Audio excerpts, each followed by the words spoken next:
What's up, everybody? Tom from DaddyBall podcast. And I'm Bryan, co-host of the DaddyBall podcast, and we are here today with Dr. Dave Kingwater of Kingwater Chiropractic. Thank you for being here. Thank you Appreciate for having it. me here, guys. So you've got an extensive background in sports, obviously in the medical field, and you've got 3 daughters. God bless you. The train here as well. So So cliche, but so give us a little bit of background on just your background in sports through high school, beyond that, and then kind of what you've done with it and what you're doing now. Well, first of all, like juggling, you mentioned 3 daughters. Yep. We're going to add one more thing into that: 3 daughters and a Sicilian wife. yeah. So, yeah. Yeah. So, Yeah. Yeah. so, there's that has been the biggest adjustment that I've ever had to deal with in my life. Yeah. Just, I've always been a guy's guy. Yep. And being around athletes, and so to have 4 women in the house at once is just you don't know until you know. Right. And I'm still learning. So did you ever think about going for a boy for the 4th? No. I was content right from the beginning. I was actually, I always tell the story in my office and to a lot of my friends. I knew that I was going to have 3 girls. That I don't know if you guys know. I'm kind of divulging a little bit of a feminine side, but I used to watch a show called Charmed. Okay. It was a show with Shannon Doherty about 3 sister witches. Melissa Milano, right? That was Alyssa the other Milano. Alyssa Yeah, Milano. yeah, yeah. Alyssa Yep. Milano, and I can't remember And- the other one. Piper was her name on the Yep. show. Yep. Prue, Piper, and Phoebe. There you I go. think. I don't know. Yeah, you know. Maybe Yeah. Obviously, you know why I watched it. So. But in the show, they always, when they were going to fight an evil demon or something and vanquish or kill something, they relied on what they called the power of 3. They said, that's what Yep. they referred Okay. to between Yep. the sisters. So we were going to find out what our first baby was, boy or girl. And the night before, I had a dream, and in my dream, my wife was yelling at me. Was it really a dream, or were? That's the $1 million question. But I think I had left cracker crumbs on the countertop. So the way she was yelling, it rhymed like a spell. So I said, "What are you trying to put a curse on me, you witch?" And God's honest true story. She goes, "Remember, I have the power of 3." And she looked down, and in my dream, when I looked down, there was 3 little girls, all looked about the same age. So Oh, wow. I just said, you know what? I think I'm gonna have 3 girls. I told the story the next day to my office manager.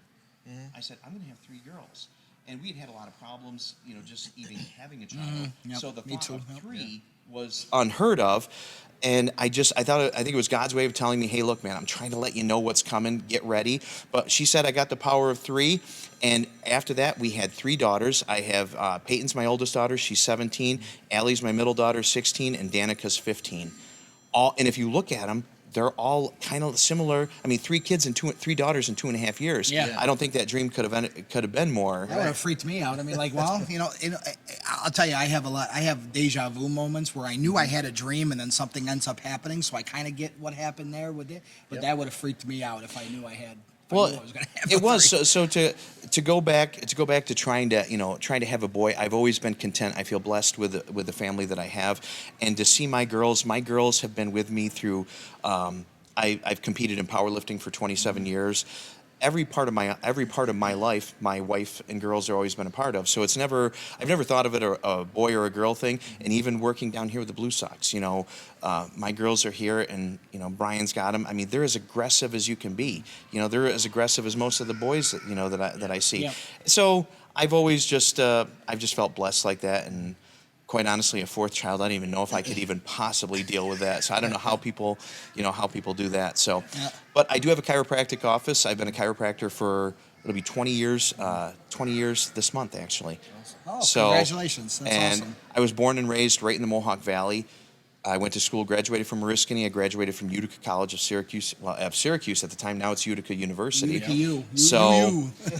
And it was really important for me. I've always felt like a strong connection to this area. So when I wanted to open an office, I wanted to do it here. Yeah. So, I opened an office less than 2-3 miles from where I grew up, and it's been the best decision I've ever made. I mean, in my office, you see like the people that drove me on a school bus when I was younger, the people who served me food in the cafeteria, people who got me out of trouble when I was younger.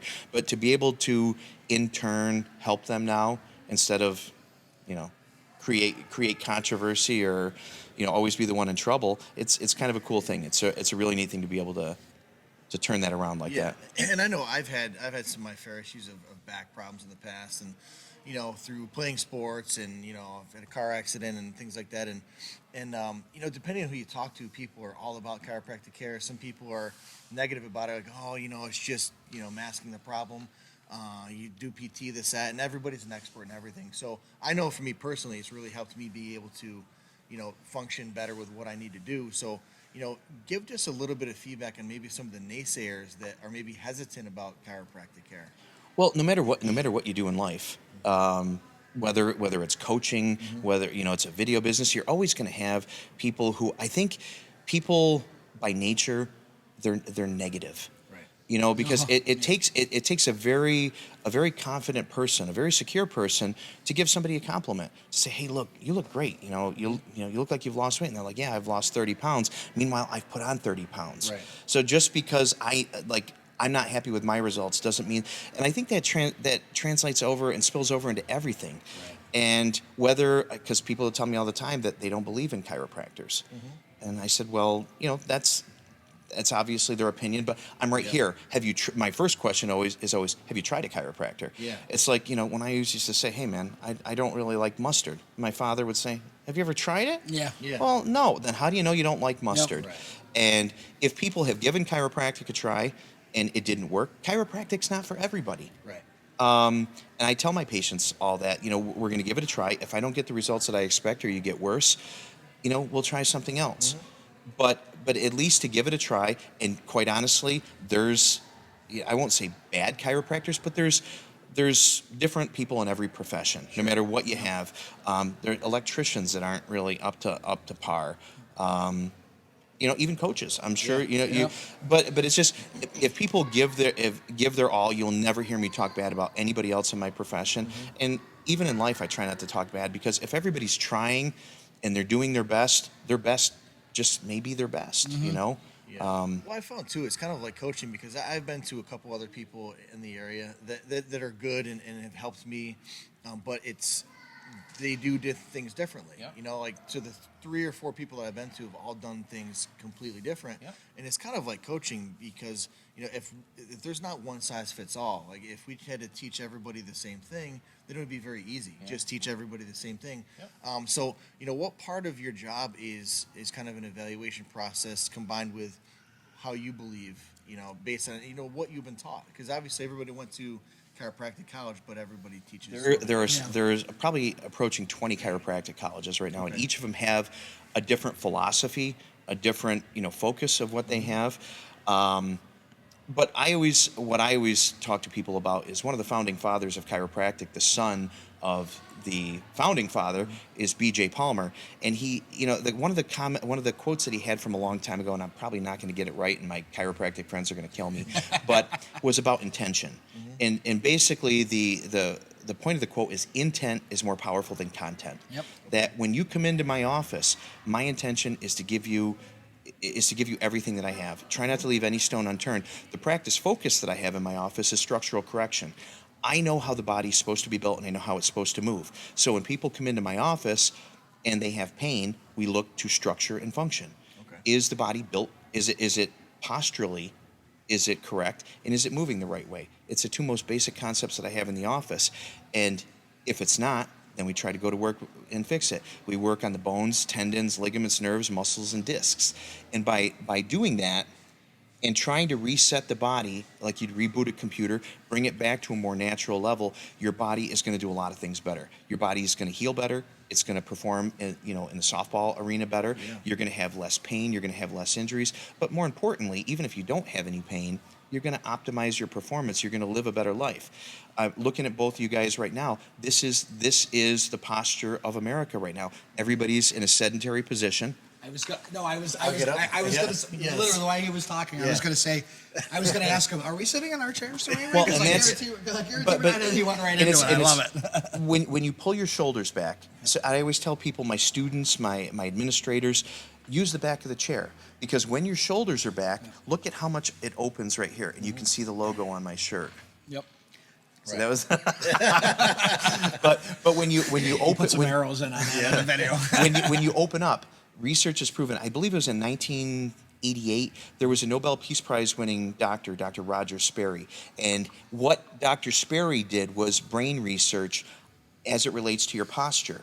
And what he found in his thesis was the more mechanically distorted a person's posture is, the less energy for thought, healing, and metabolism. So think about that. When your posture, and you can even... Dad bod. That's right. When you All lean about back, posture. when you lean back, you take a deep breath in. You can breathe better. You see us all right now? Digest food better. So that's the basic premise of my office, is structural correction. I want you to be the best that you can be. In doing so, the pain's going to get better and your performance is going to get better. Brian, come on. I'm trying. So, we're all active, obviously people that are athletes or in athletics and coaching are active. And This is more comfortable. And I didn't really know, I thought that maybe chiropractic care was for people that are just in pain or really need something. But recently you did an adjustment on my 6-year-old daughter. And I didn't know that could happen with kids or infants. And I know when you did it, like she's not afraid of anything. Yeah. But she got in there, and after she, oh my God, I feel that was awesome. And she went ahead and played hockey that weekend. Yeah. And I noticed a significant difference in how she moved on the ice. So tell us a little bit about chiropractic care in kids or elderly or whatever. This is good, because my question was, how young? Yeah. So there's really no limit, because there's no age limit to problems. When a newborn is, you don't know how the baby was positioned in womb. Maybe they had their neck cricked the whole time, and now they come out, and that's how they are, and they're crying all the time. A baby, an infant, an adolescent cries and is temperamental, is miserable, because they're in pain. They can't come out to you guys and say, my head hurts or my neck hurts. Right. And how many times have you watched a child as they learn to walk? My kids, they would walk right into walls. They would hit their heads on things. And I always ask the parents, is it a possibility that something that your child has done may have affected their spine, may have affected the muscles? And there's an old saying that we have, I tell in the office all the time, as a twig is bent, so grows the tree. A child that has problems grows up to be adults that have problems. Right. And when your daughter was in, that was textbook. That was what I see all the time. Kids love it because they can't express feeling better or feeling worse. Right. So when you do that and then you see that, infants, probably one of the more common infant stories that I tell, and there's literally been no less than 15 to 20 of this exact instant. And one of my best friends in life, Pat, his son Sully, he called me and he said, "Hey, what did you and Kiara do for the babies when they were constipated? We've done everything. We've given them Caro syrup. We've done this." I said, "Pat, I adjust them. A lot of times when there's restriction, when there's inflammation in the back, that translates to function within the nerves of the lower lumbar spine. I don't get into a detailed explanation. I go, look, just understand that when you have trouble with your neck, it affects your head. Your headaches go away. Trust me on this." So he brought him down. It was just before lunch. I adjusted his son, and he got from my office, which is on 383 Oriskany Boulevard in Whitesboro. Got it. The arrows again. He's done this. He's done this once or twice. So he got from there to the burn dairy just up the road, and he had to stop because the baby had pooped so bad it went all up his back. Yep. And there's two very dear friends of mine. They just graduated high school last year. So again, to tell you how long it's been, Landon, when he came in, he was a baby. The same thing. And their grandfather and my father were best friends, so it meant a lot for me to take care. But the whole time when I was working on this baby, I had my father's best friend's widow, his daughter, everybody around me watching me working on this baby. So basically, don't make any mistakes. Yeah. And the same thing happened. I worked on them. They didn't even get out of the parking lot. And that message that's trying to get from the brain down to whatever. Your big toe, if you're trying to wiggle the big toe, your colon, if it's trying to relax. If that message gets interrupted, the body dysfunctions. So it's not always about pain, it's about function. And those are the best things that I see with kids. I work with some autistic children, autistic teenagers. They can't express pain. And my friend Brady, he's been with me, he's 17 now. He's been with me over 11 years. His teachers know when it's time for him to get adjusted. They will tell his mother, it's time. When I adjust him, he just goes completely, just loose as a goose. He's calm, but when he needs to get adjusted, when his body's inflamed and irritated, he's, very vocal, he's physical, he's just, so when you see things like that, older people, a lot of times, with the brittle bones, you have to be very careful, but that's what we're trained. We go to school for almost 8 years, just like a dentist, just like a podiatrist. So when people come in, there's no curveballs you can throw me that I haven't seen before. It's always just a matter of figuring out how can we work and do what's best for the patient. And that's, again, what I pride myself on, is trying to figure out each riddle that comes in. How can we help this person? Sometimes it's just stretching. Sometimes it's heating their muscles and stretching them out. But I could sit here and tell you story after story of the elderly people that walk out, and that's the best, when they walk out and they tell everybody how much better they feel. And quite literally, I did so little that it's amazing. But that's the great part of what I do, is figuring out what everybody needs and resetting that, and kind of teaching them as well. I'm not here to sell you what I do. I want to fix the problem and give you things to do on the outside. Like, hopefully when you guys talk about that, when you guys sit, that maybe if that's the one thing, if you never come into my office, or if you never come back again, if that's the one thing that you remember, I think I've done you a service. Just like when I was talking with you last night with my daughters, that when as a coach, you carry your coach with you no matter where you go. When your coach says something, you step out of the batter's box, you miss the first strike. Okay, what does Coach Bryan say? And in that aspect, I want to be that chiropractically. When people say I got a headache, okay, Kingwater wants me to ice. Am I sitting with my shoulders back? Did I sleep wrong last night? You can be your best own advocate. And I think that's huge when it comes to healthcare. Great. And answers that. I was always curious what age, born Whatever to age. whatever. There's no age limit. So you mentioned earlier that you powerlift, okay? And I know the story. I know a little bit of the background, but you got into powerlifting, out of high school, out of college, correct? And then you got heavy into it, and then took a break, then came back.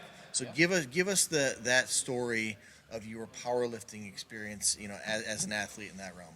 Well, it's always funny, because if you guys see like my senior picture, or talk to any of my old football coaches, I would see them, and they're like, what happened to you? Why weren't you like this when you were in school? I was a twig, and then all of a sudden I went, I graduated, went to school, and I got into lifting. And I was fortunate that when I was in Albany, there was a gym called in Colony out near the airport, Colony Sports and Athletic Club. They called it the Steel Pier. It was the home of some of the greatest powerlifters in our state, if not the country. They had a big team. So I'm watching these guys, and I'm looking, and I was immediately captivated by just the heavy weights, and they were just monsters. So I started hanging around, and little by little, became friends, became part of the team, and it was just something I was immediately connected to, because it was such a challenge. There's no team. There's, when you're a fighter, or when you're a pitcher and a batter, you can always use intimidating factors. A pitcher can like snort and sniff, and a batter can. A weight doesn't intimidate. So what you had to do is you had to find a way to get yourself in a zone where you're trying to lift a weight that you've never lifted before, or maybe you've missed it 25 times. So that was in 1994. My first contest that I did was in 1995 in Pittsfield, Massachusetts. It was the Ed Jubinville Memorial Bench Press Championship, and I think I bench pressed 245 pounds. Okay. So, and over. How old were you then? I was 20. I was 27. I'm 49, so 22. Yeah. Okay. Right around there. pretty good with math. Did Yeah. you catch that? Yeah. That was quick. That Oriskany degree is paying well, off. You must have had a good math teacher. In high school. I did. I had a lot of good teachers and coaches at Oriskany, but my daughters showed me that I figured that out. Common Core. I just did some of that Common Core in my head. Yeah. I'm just making that up. I Bless didn't. you. Please explain how you got to that. So I did my first contest, and I knew right there that I was hooked because it was something that I could do beyond high school.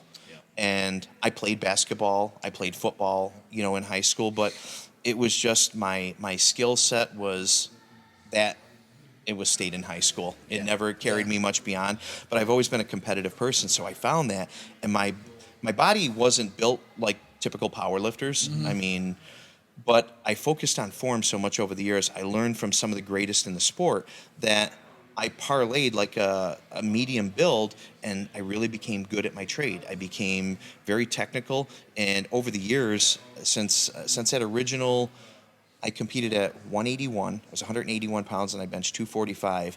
And at my peak, my heaviest, my last meet, I was in the 275 class. I was 259, and I benched 744.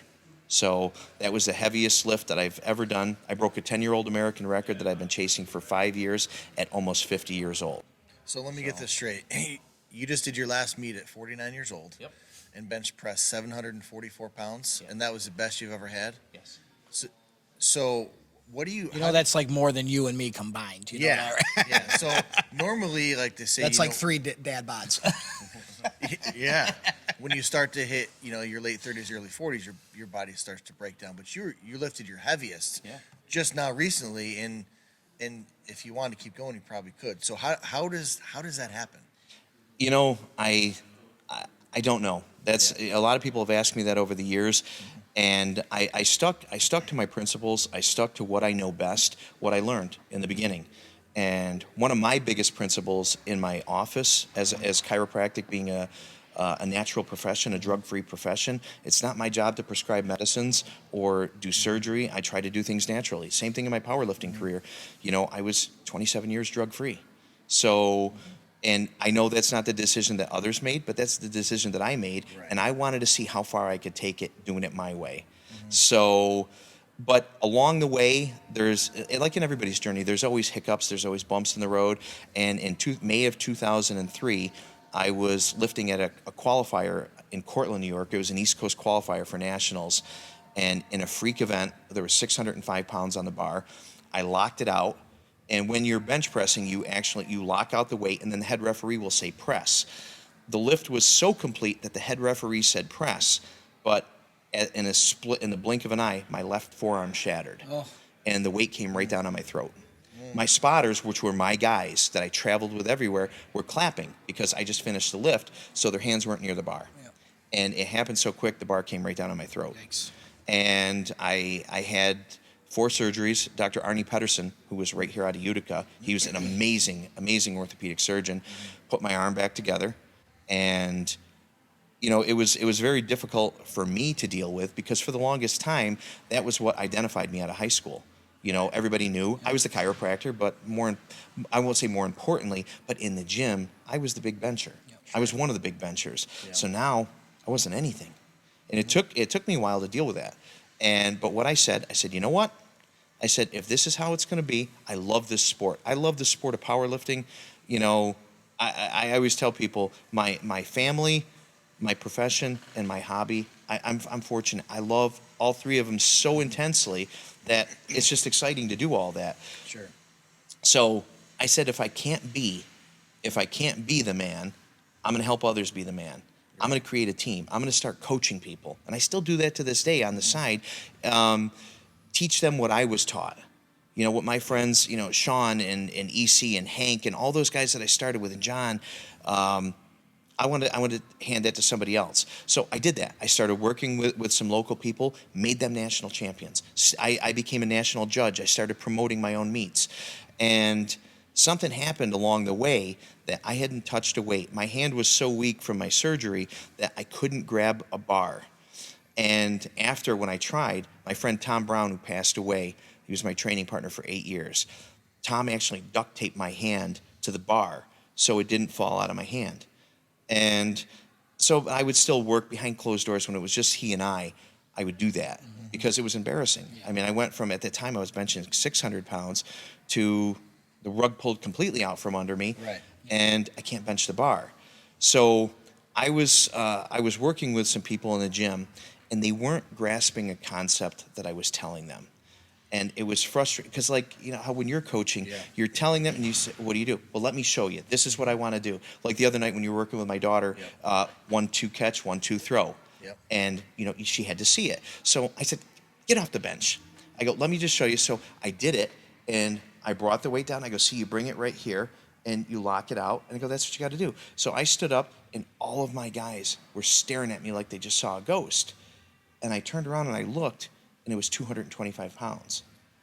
So this was you know, a couple of years after, and Tom looked at me and he said, Doc, he goes, we got to run with this. You got it.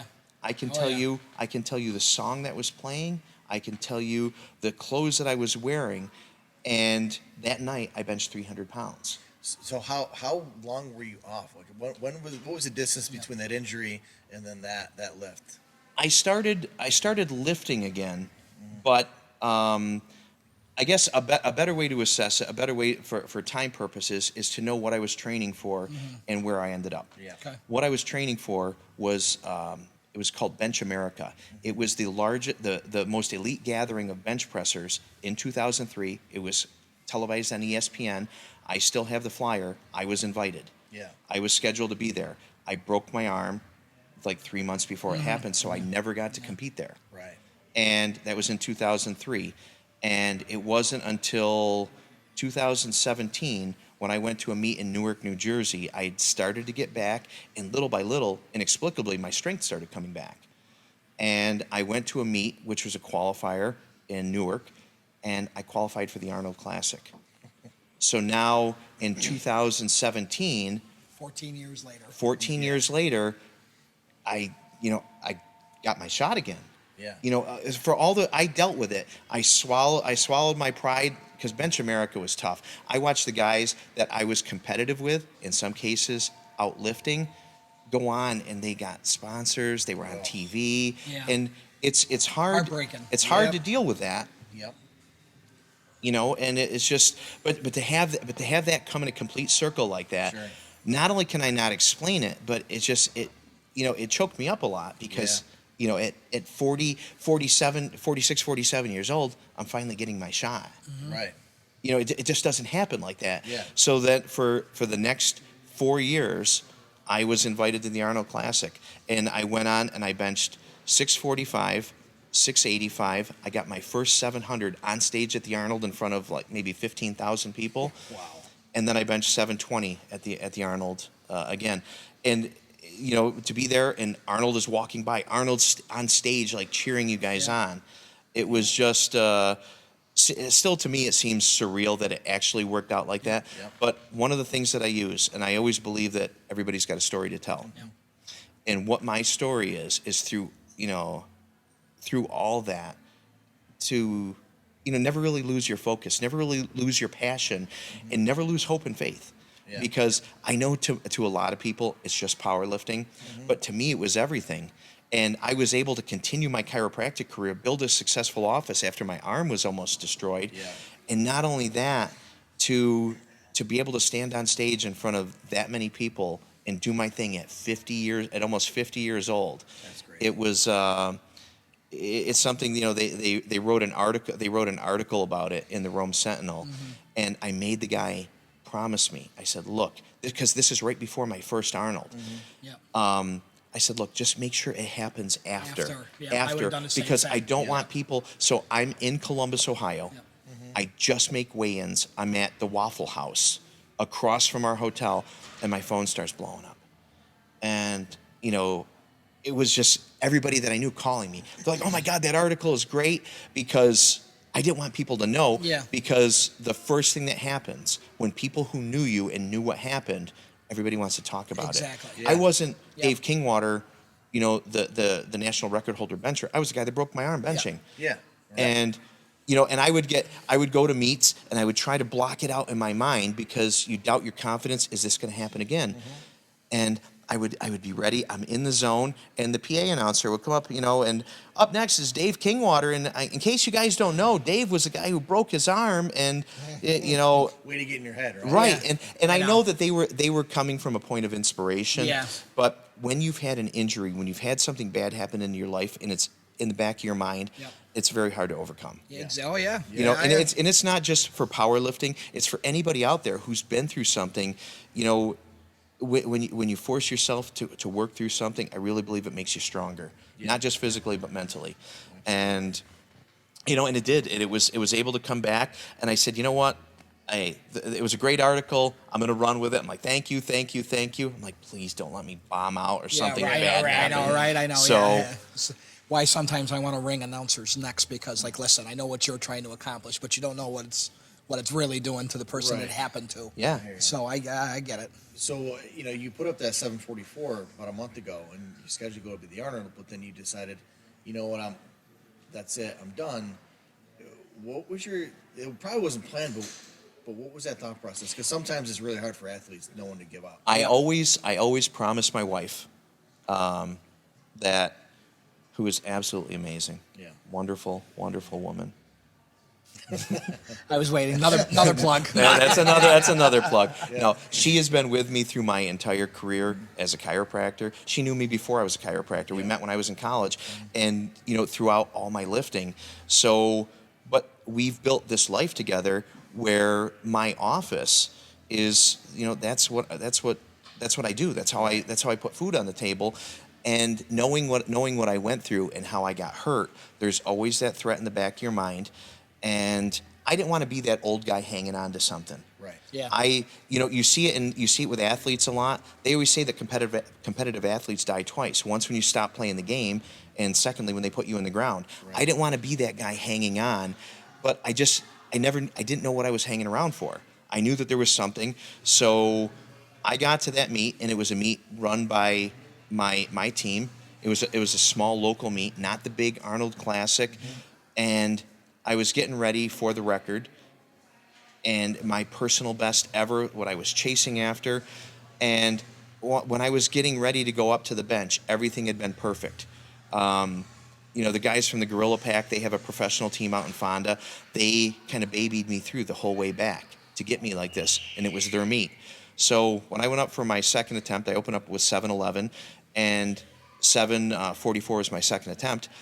And I just knew. I was standing there, and I smiled. It was perfect for me. I had my crew around me. The only thing, my wife and kids weren't there because they travel to my meets when they could. But I just smiled because I knew this was it. Yeah. Win or lose. Yeah. If I had prepared, I had done everything I could. I had a great training cycle. If I make it, I make it. If I don't, I don't.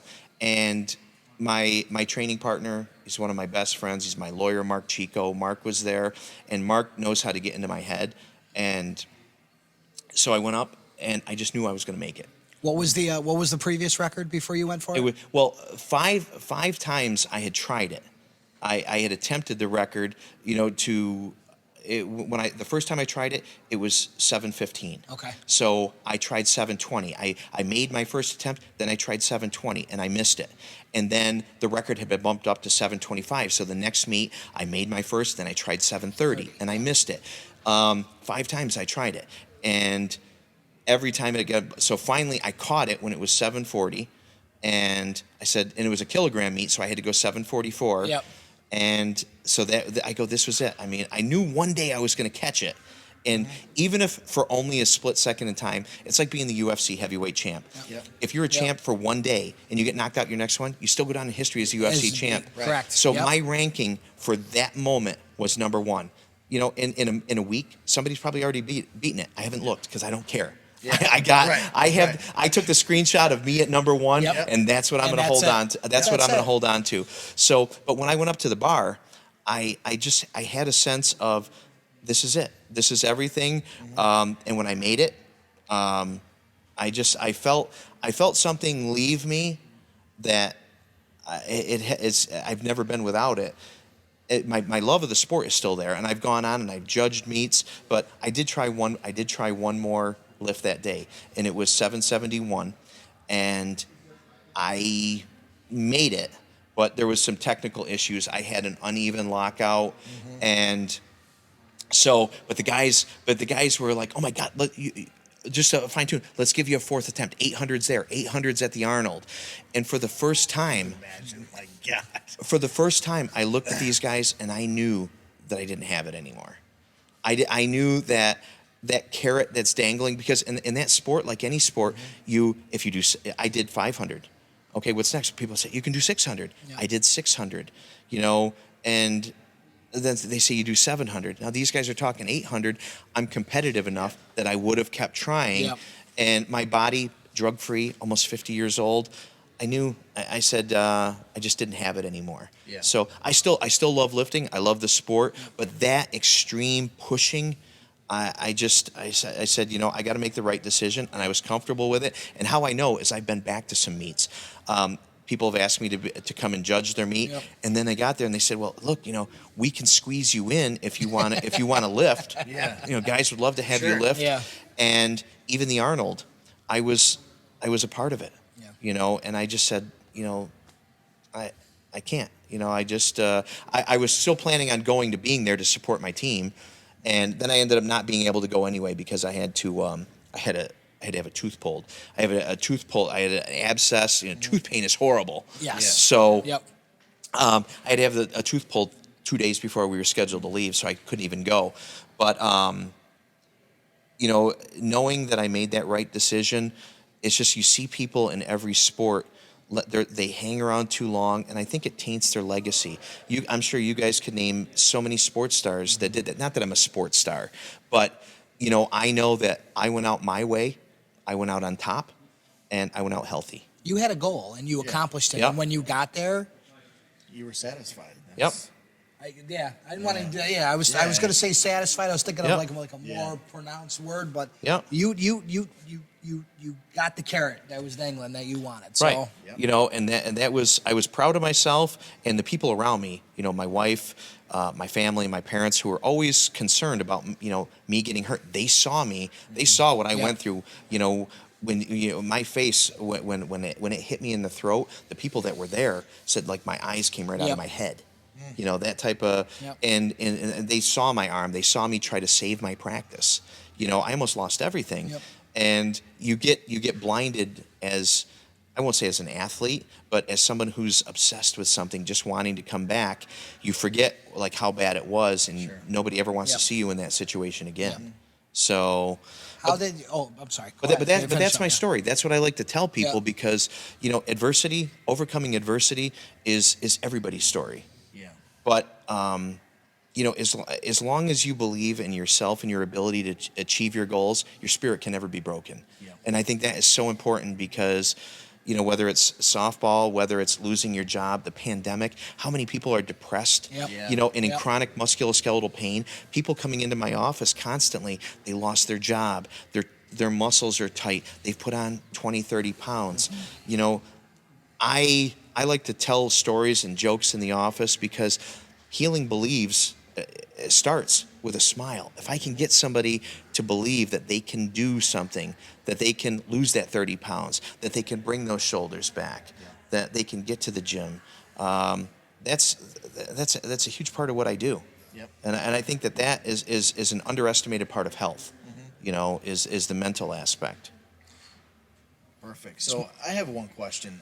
So it sounds to me like you're just very competitive, right?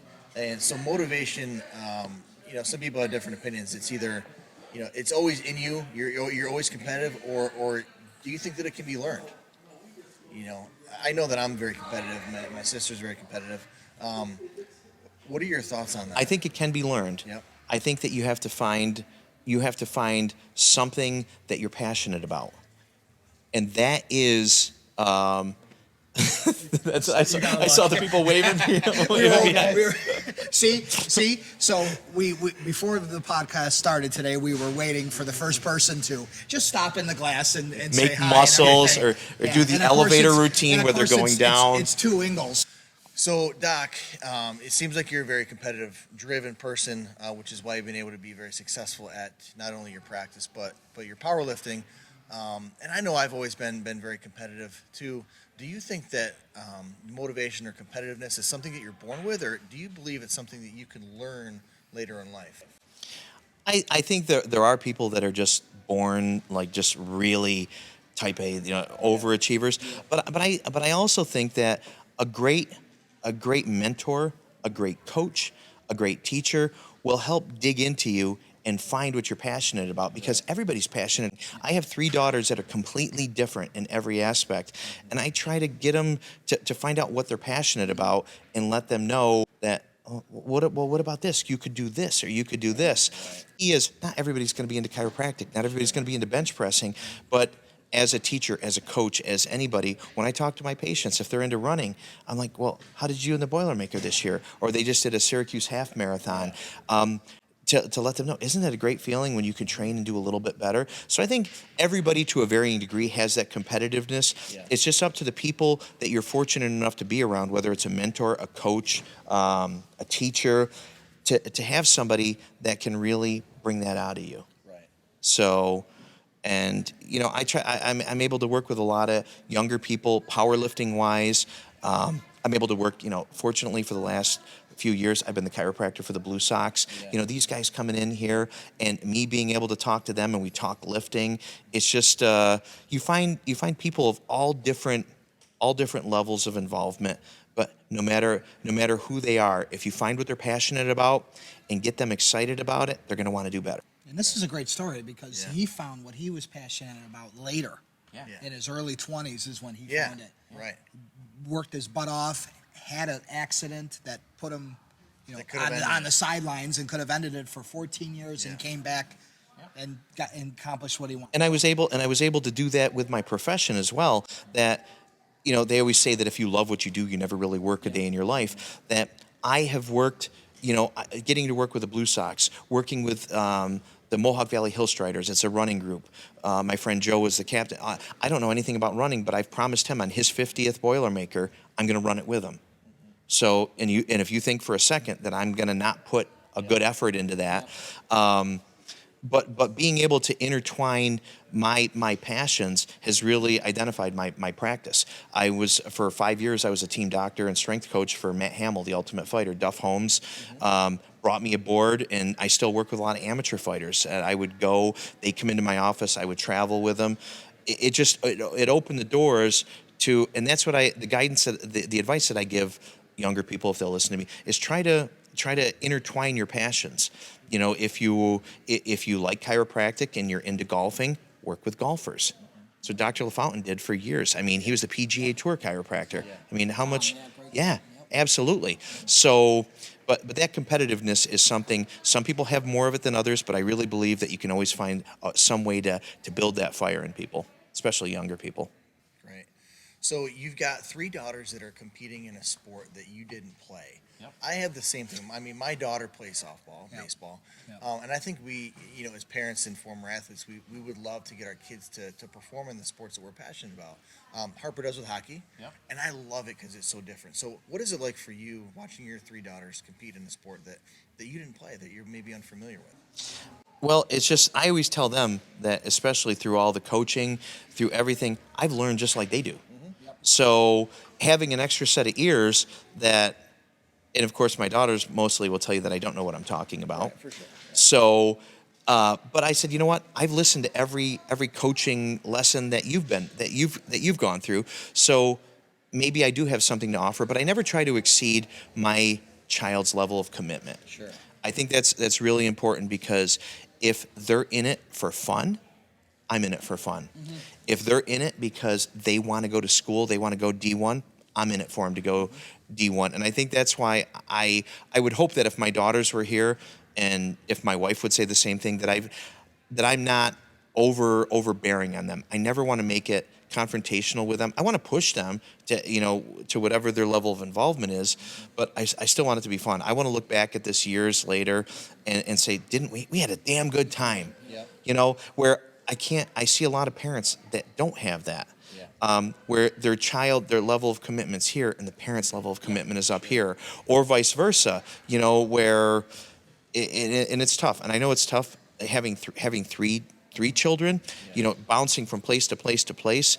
I give parents all the credit in the world. It is hard, but that's what I try to do. I try to make sure that I can read my kids. I talk to them,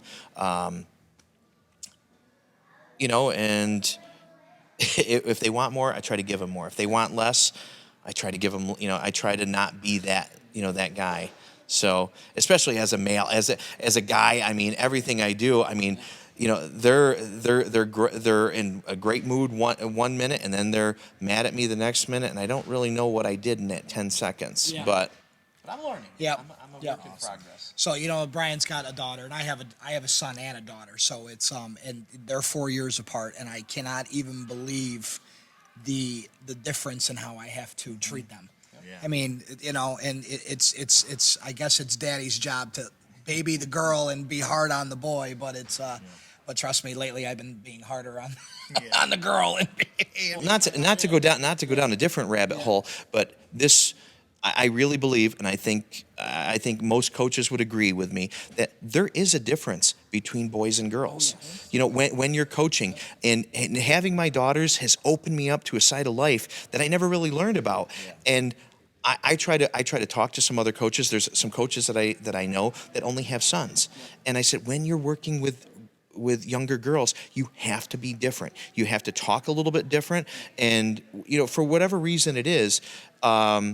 There's a large group. My daughters go to Westmoreland, and they had brought me in to work with some of the girls in the weight room at one point, and I had such a great relationship with these girls. I mean, I could have got them to jump through a ring of fire. I mean, but I knew how to relate, and it's because I try to better my relationship with my daughters, and so another reason why I believe everything happens for a reason, and like Dave just said, it was another side of life that opened up for him because he had his 3 girls. So. Definitely. That's no, I know, and you too, and and I it was a oh, and your daughter, when my daughters come here and they see his daughter, it's like a girls' club. Like they like come out over here, and then all of a sudden it's not like 3 against me. Now it's 4 because his daughter's like trying to hustle me for a push-up contest or something like that. But it's great. It's wonderful being a father and being a father of girls. I mean, there's nothing like it. I mean, yeah. So we were going to ask, what's your advice to parents, but he already kind of hit that. So I mean, that's perfect. So if you were to give just a quick 10-second piece of advice to an athlete in any sport, if they want to be elite, what's your quick hitter advice to them? Persistence. Persistence is just like I was telling one of my daughters last night. I said, watch YouTube. Go home, watch some YouTube videos. If there's something that you're concerned with, if there's something, you can always find a way to make it a little bit better. And that's all. Is just having persistence and not really giving up. Because the minute you don't keep after it, or the minute that you say, well, I'm never going to be good. I'm not going to be able to come back from this injury. My girlfriend just broke up with me. I'm never going to find anybody else. You got to find a way to shake that negativity, and just keep going forward. If you believe in and I said it before, if you believe in yourself and your ability to achieve your goals, your spirit can never be broken. But that's tough. That's tough to have the strength that 6, 7, 8 years old. But that's why it's important to have, strong fathers like you guys. And help as a coach or whatever to do all you can, because you never know what that child is looking for, what they need, what they don't have. So I just think stick with it and just keep on grinding, baby. Awesome. Absolutely. Last question is probably the most important question. Tom, you got it. As you know, we were running a kind of like a Sweet 16 bracket on best pizzerias in the area. What's your favorite pizza, and what do you think makes a good pizza? When you guys asked me to be on this, I was, people say, oh, you can promote your office, you can talk about your bench pressing. I saw you guys talk about pizza, and I knew I was going to tell them. I go, first off, I'm a roller and a dipper. Okay. I like to fold. I fold, Yep. and I gotta have something to dip it in. I don't like blue cheese. I don't like anything creamy. I gotta have hot sauce, barbecue sauce. Okay. Not wing sauce. I like straight Frank's Red Hot. Okay. Okay. So I've never had I'm probably one of the few people that can say I've never had a bad piece of pizza. Yeah. I've had less. I remember going to school at Oriskany, the lunchroom pizza. Yeah. I doubles every week. Yeah. Yeah. You know, as people say, that's not pizza. You know, you bring me to the field days, Floyd Field Days, Tayberg Field Days, man. I'm all about the pizza. Yeah. You know, sometimes it's hard and crunchy and breaks your teeth, but I love it. And listening to you guys, and you were talking about something, Bryan hit it out of the park for me. Right off the bat, we're Oriskany guys. Yeah. You know, Capri, I mean, we would do double sessions for football practice, and I'd go down. I'd get a slice of pizza from Capri. I'd go over to the mini mart and get some chocolate milk. Yeah. So that was always there for us. But no matter where I go, I can tell you right off the bat, you know, you name a place, I can tell you what my favorite pizza place is, you know, within maybe a mile and a half. Yeah. But you talked about Joe's last time, the upside down pizza. I mean, that's incredible. You know, we have on Fridays, I usually stop over at the Tony's in Whitesboro. Okay. I'll stop and get some of the pizza, there. And Tony's Pizza in Washington Mills, Frank Cristiano. Frank is always, he's got all the different slices over there. I like variety. I'm a toppings guy, which is why I love going to Subway. I love going to Moe's because I say, give me the corn, give me the onions, give me this, give me that. I like going into a place and seeing all the different slices and say, what is that? It's a steak and greens pizza? I've never heard of such a thing. I'm trying it. So, the La Roma's Pizza in Rome. Yep. One of my favorites, and for the strangest reason, is they must use I've never asked, but they must use like a cornmeal or something because when you bite into the crust, there's a little bit of a powder on the bottom, and when you're done, there's a little bit of powder on the lips, and it's something that it makes it different. Yeah. I even like Blaze Pizza. I don't know if you guys have gone over there. That's great too. Yeah. They have a spicy pizza over there, and they're cute. They're so harmless. They're so small, until you eat about 10 of them. Right, yeah. So that is just no matter where I go, that the toppings are crucial. But so I mean, what have you guys got a leaderboard yet as to? So what we did is that when the video launched, we asked for everybody to come in or to give their opinions and their suggestions, and we got a lot of great comments on the YouTube channel and on Facebook. So we ended up having 33 pizzerias, which Bryan and I were talking about this in the beginning. We really could have started out with 64. Easily if we wanted to, but we had 33 suggestions, and so I tallied them all, and then multiple people who said the same pizzeria, and we came up with our Sweet 16. Yeah. So what we are going to do with that Sweet 16 is that we are going to again allow our viewers to vote.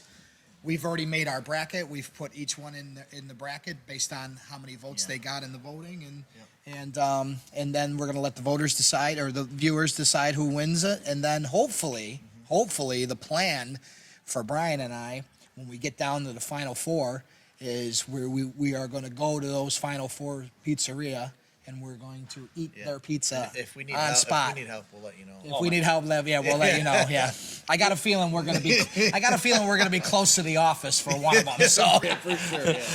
Yeah. It's such a fun thing because food identifies our area, and especially pizza and Riggies and stuff. People get in fights over who's got the best chicken Riggies. But I'm a sucker for unique pizzas.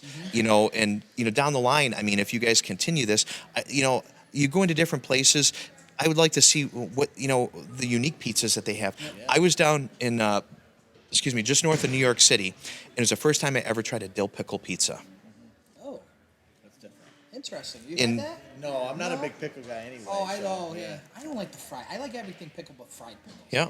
I just can't get past and I had talked to a couple of my friends who were in the business, and I said, I know you would never think that but it was like a garlic base and just big chunks of dill pickles on it, and it was now you got to be a dill pickle guy, right. But It was absolutely delicious, but I don't know if that's something that would go over here. We're kind of very marinara based, but a chicken riggy pizza. I mean, I can make any pizza. We could probably I go know, on for yeah, I know, hours yeah, on it, we could, everything, sure. yep. So, but that's great, and I love what you guys are doing. I thank you for having me here. Yeah. I love talking pizza, and I'm going to take you up on that. If you guys get to the Final Four, even if it's just wiping your lips off, I mean, if I could just be near the pizza, keep you guys clean and Perfect. Like I said, I got a feeling we're going to be close to the office. We probably will be.